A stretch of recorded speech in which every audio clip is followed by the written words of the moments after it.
be here today with Chris Cracknell, who has over 40 years of experience here in Thailand and around the world with leading international conglomerates. We're going to talk today about marketing and how it's changed over the years. Thank you for being here today, Chris. Thank you.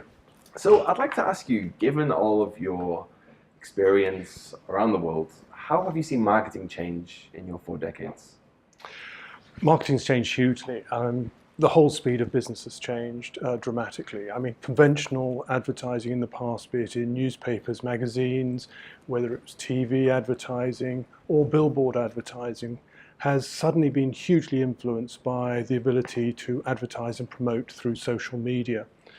Not only is the cost of social media much cheaper, the cost of production to get social media articles out there, but the speed and the number of people it reaches are far greater than anything that was really conceived possible before. That's not to say that conventional or the older, more traditional ways of marketing and advertising are redundant. There is an absolute role for them. But I think today social media has a very prominent role to complement and in fact at some cases work against traditional methods of the past. So for me it's been this massive change of the speed at which a message can get around the world, good or bad, Yes. and influence how that product or how that company is seen or how people talk about being an employee there. So yes, huge amount of change, but not all for the negative. A lot of it is really positive and exciting. Of course. So everybody has a voice these days. Companies can connect with their audience more effectively than ever. But do you see there are similarities between marketing from the change from print to digital? What has stayed the same?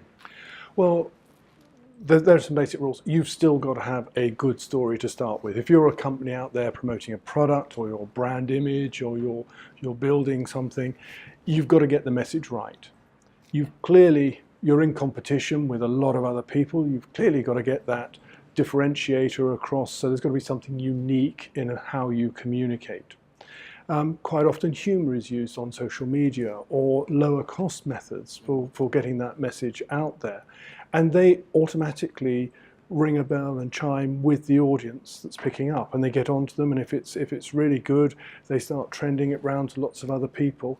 And so the one bit that hasn't changed is content, something that's catchy, something that's going to interest people who see it and read it, and it doesn't matter whether that's conventional advertising or social media, that's a constant factor throughout. And today we're seeing some really ingenious ideas being brought into communication, marketing and advertising to help capture those audiences on a long-term basis. I guess the key point there is the ability to segment, to get into niche content, which I think is something that enables professional services firms especially to be involved in the space that they couldn't before. I think everyone knows the benefits to hoteliers and travel companies for being online. But what do you see as the areas that can help a professional service firm to differentiate? I think quite often people have an image of a brand and what it stands for, which is not necessarily always correct. And more often than not, it's the fault of the brand owner for not having communicated their skill base and what they're capable of doing. There's a lot of competition out there. Companies need to get across on a regular basis their own skill sets and capabilities and reinforce those with clients and make sure that people are aware. They're not going to ring you up and say, please tell me what you do. They're going to actually look and see, I know this firm is associated with this sort of work or that sort of work or is good in this area or that discipline. Social media, advertising, conventional or not, will help get across the breadth of what a firm can do. And we shouldn't just assume that because we've told people once, the message is out there. It's something that you have to build, repeat and grow and reinforce. And if you launch a new product, a new service line, then you've got to give that due attention and get that focus on that new service line, getting across your capabilities and how you perform. I mean, the environment we're operating in today, social media and the speed of communication has changed the way businesses operate. Companies such as Airbnb weren't around 40 years ago. They've absolutely changed how people travel and where they stay and their options. comparison websites have changed the way price comparison can be made. Rather than writing to 5 or 6 electricity companies or perhaps ringing them up, you can do it all online through one site. This is changing the way business operates. It changes the way we as customers respond, and therefore we as business people need to embrace the latest way, not only in how our firm operates, but how our customers respond and how they receive their messages. Absolutely. So do you think it's all good news for companies? Well, that's a very good question, because the ability to pass a good message around very quickly is also matched by the speed of passing a bad message around very quickly. Social media and other forms of communication today have enabled everyone out there to either be an advocate for a company or a product or for a place to work, or to be a detractor. And sometimes, of course, that negative press may not be truly founded in total fact, but it can have a huge negative impact on a brand or on a product. And I think companies today really need to look at communication, social media, and their marketing approach at 2 levels. 1, the positive aspect of what they're trying to promote, and 2, also protecting themselves and responding to the negative. There are websites out there for employees to write comments about their employers, whether it's a good firm to work for or not. This will influence whether people want to join your organization or not. There is the ability, if we put out great marketing material through social media, people coming back and saying, actually, your product doesn't live up to what you say, or my experience in eating in your restaurant was not as good as whatever. I didn't like the service, it was slow, your prices are too expensive, the food tasted terrible, I don't know how you can charge this much for whatever. So negativity has to be managed. And how do you respond? Do you, as the organization that is selling a product, do you respond aggressively to negative, or do you try and manage the negative press and handle it correctly?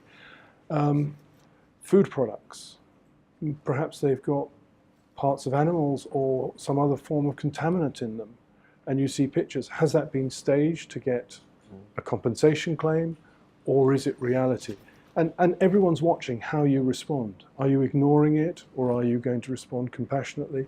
And that needs to be managed as equally as all the positive. So I think that the responsibility for any marketing brand people at the moment is look at both the positive and manage the negative as equally well. Absolutely. Crisis communication is key. I think you've mentioned a lot about specific campaigns, and also recruitment is great through social media. In terms of the positioning of a professional services firm, how important do you think taking the lead with thought leadership content is? I think it's critical. No one can sit back in business today and say, I've achieved my brand, I don't need to do anything more to reinforce it. Actually, I think today we have to do more to reinforce our brands than we ever used to have to in the past. This is because people's loyalties can be switched quite quickly. They tend to pick up on the latest rather than the historic. And as a result of that, a constant refreshing of one's position as an organization, especially in professional firms. You know, our clients want to see us as thought leaders. They want to see us as the people with the solutions. They want to see us as people that are supplying them with answers ahead of the curve and preparing businesses, preparing the client base for what is coming. And I think in this sense, professional firms do have to act as thought leaders. They can't afford to hide in the background. They're out there competing for work, and there's lots of other people coming into these markets. And therefore, yes, really important. Thought leadership, getting your individual partners, your people out there with clients seen to be the best, and obviously making them the best. Sure. I can speak with some degree of experience on this one, but the marketing industry, the social media industry, it's changing very fast. Digital transformation is changing everything. There's more video marketing now, influencer marketing, and it's almost impossible to predict where the market's going to be 2 years from now. How can a large company remain agile with so much change happening in the digital space? Well, I always found as a chief executive, I found it sometimes very difficult to be an expert in every subject and everything that we were involved with. And not only operating on an international basis did we have to pick up on cultural differences around the world, but we also had to pick up on language differences and a whole host of other points. So one solution did not fit all. And I think for a company, especially larger international companies, to try and do all of this in-house is probably one expectation too far. They should stick to what are their core activities.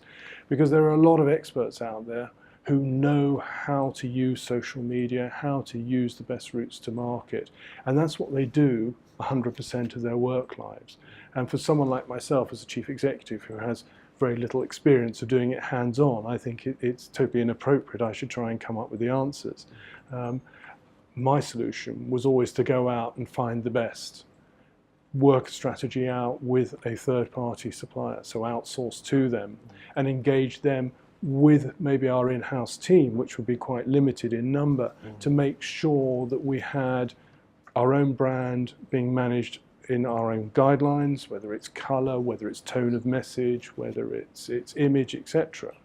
And then to use a professional firm who was marketing strong, digital, conventional advertising or whatever, and getting them to come up with the ideas, convince us to then take it to market under our agreed strategy. Yeah, absolutely. I think the partner firm needs to work very closely with the in-house marketing team to not just understand the brand, but understand the audience. And that's one of the key things with social media, is that ability to really segment. And I think that's going to be a major game changer in years to come. You're going out there to find the people who are good. You tend not to want to try and work with generalists because they know a fair amount, a lot about a lot of different subjects, but we want to identify the people that know the most about their individual disciplines and engage with them so that we get the best solutions in each targeted area. There is a lot of competition. This is a fast-moving environment. As a client organisation, I don't expect our in-house team to be as up-to-date or as aware of what is available as a third-party organisation, which is employed specifically to do that. That's their core activity, and therefore they should be experts at it. Okay, thank you, Chris. This has been very informative. If I could ask you one final question, what would be your advice to people watching this video? There's going to be a lot of SMEs involved in this, as well as some bigger companies. What would you advise them as the key to resonating with their audience in 2018, 19, and the years to come? Great question, thank you. The first thing I would say is that be clear on what your message is and how you differentiate from your competitors. Try and identify your culture and get that to come across in the message that you're putting out there. Work with firms that have the technical expertise to deliver your message to market, that actually understand you and understand what you're trying to achieve. It's not just a question of putting out a video on social media or getting a message out there. It's actually got to be in a structured strategy. So work with people you're comfortable with, work within your budget, and be realistic about what you're wanting to achieve. This isn't a light switch where you're suddenly going to turn it on and have a miracle tomorrow. You're going to be working in all probability with a limited budget. You're therefore going to have to take a period of time to build up momentum, build up your followers, get your message out there and get it across.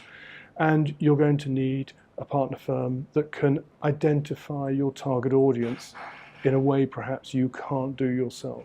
So for me, I think there's a degree of be patient, be consistent, don't expect miracles on the first day, but look for consistent improvement, consistent increased brand awareness or whatever your targets might be, and then work on a longer term basis with your support partner. Okay, thank you very much, Chris. Thank you. Thank you.